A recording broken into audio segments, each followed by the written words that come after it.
कहाँ जा रहे हो? सारा काम खत्म हो गया तो उसके बाद मैं जा सकता हूँ। बिटिया, अब आप ये फूल समझ लीजिए।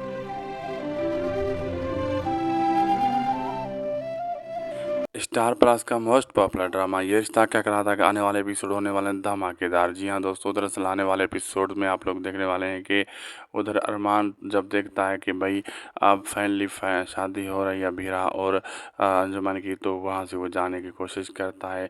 उसे क्रिश थोड़ा बहुत तंग भी करता है क्योंकि उससे अरमान पर गुस्सा होता है। तो उधर दूसरी तरफ ये दिखाया जाता है कि अभीरा फोनों के ज़रिए पुक्की की याद को आग में फाइनल कर देती है और उसे आता तोड़ने की कोशिश करती है, ख़त्म करने की कोशिश करती है। उधर अंजुमन के साथ ज़िंदगी में आगे बढ़ने की पूरी तैयार होती है और अंजुमन भी और सारे घर वाले भी ये सब सीन देख रहे होते हैं, वो भी बहुत खुशी होते हैं। इतनी देर में जो है ना अरमान तूफ़ान साइड हो जाता है, लेकिन अब आगे देखना मज़ेदार होगा क्या क्या होने वाला है।